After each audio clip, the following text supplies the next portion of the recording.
This is the Element of Art Space, Part 2.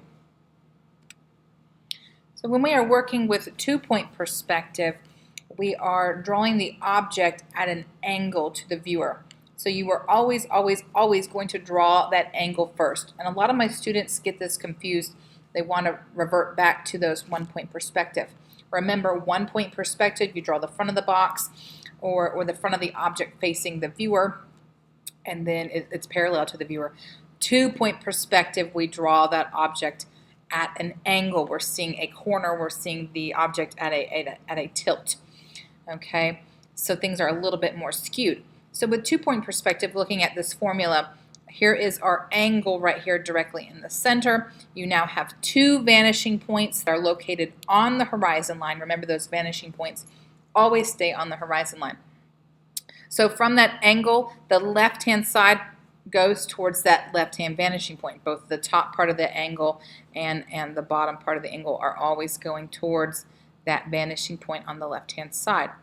The right-hand side is going to go towards that right-hand vanishing point. Remember, you can have receding lines both below and above that horizon line. So just, again, another refresher. The difference between one-point perspective, we're drawing the front of the box or the front of the object is facing the viewer. Things are receding towards the one vanishing point. We just have one dot. Okay. Looking at two-point perspective, we see the angle of that object, angle of the box is facing us. Things that are on the left-hand side are going to use the left-hand vanishing point. Right-hand side are going to use the right-hand vanishing point. And we'll learn about how to do the tops and things from a bird's eye or worm's eye when you work on the assignment or the notebook assignment for two-point perspective. All right, so here is an image. Now, when you're working with photographs and two-point perspective, sometimes the vanishing point can be off the page. Even when you're drawing, your vanishing point doesn't necessarily have to be on the page. And you'll kind of see this a lot when we're working with two-point perspective. So you look for that angle first, okay? A little bit different. You look for that angle, and there's that angle right there. And then you can't really find that horizon line. Look for the vanishing point. If you can't find the vanishing point, look for the receding lines, and you will see that the receding lines, here is that angle, right-hand side goes towards a right-hand vanishing point, so they're leading you towards the right, left-hand side, left-hand vanishing point, which is going to lead you to the horizon line. Now for this image, the vanishing points are actually off of the page, but there is our angle, and then our receding lines will go towards the vanishing point. Again, anything above that horizon line is going to go down. Anything below that is going to kind of lift up towards that vanishing point.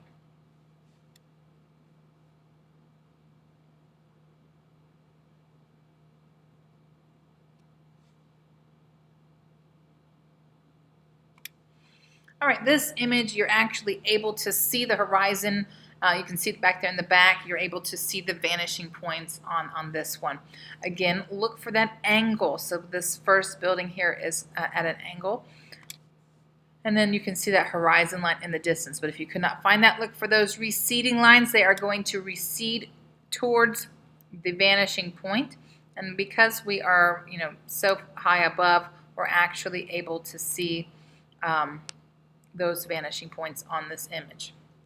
However, it's rare that we have that kind of a thing, especially in a photograph. And this one is just to show you that you can have, alternating angles. So on this building, we have an angle right here that's for these first two levels, and then this bottom level is actually kind of, skewed from the original two.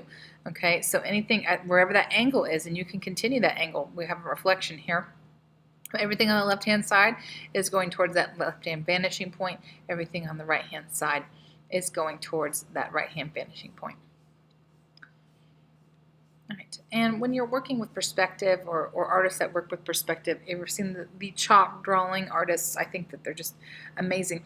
And when they've really figured out perspective, they've actually mastered perspective far beyond my abilities.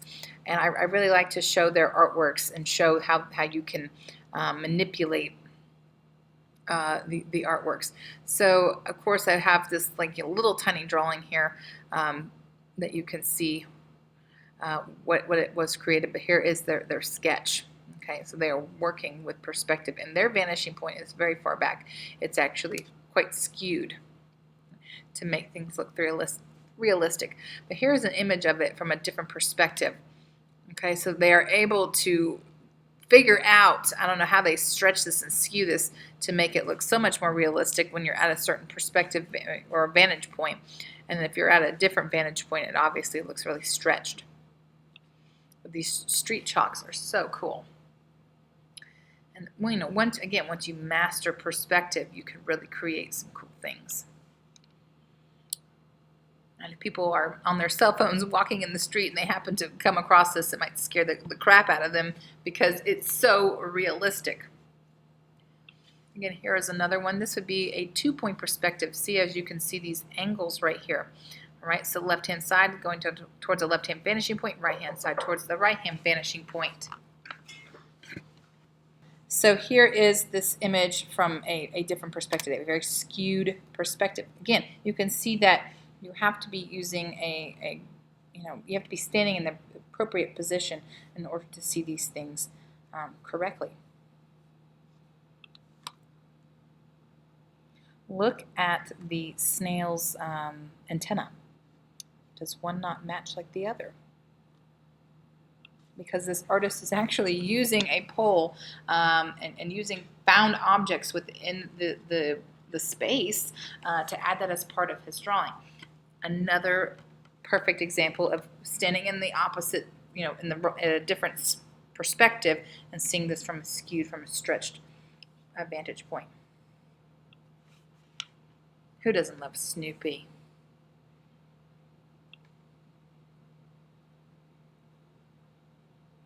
And one last thing, look at this. We have this abandoned area, this abandoned, I don't know what you'd call that. Maybe it's a refrigerator, and this artist slowly developed it and saw that he could turn this into a broken down bus.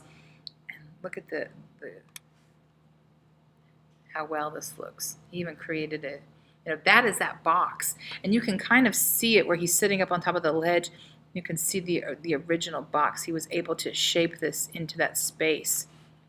I just find it fascinating that he was able to do that. He even extended the bus onto the opposite wall, using the space in which he's in. Wonderful job. All right, and that pretty much sums it up for the element of art, space.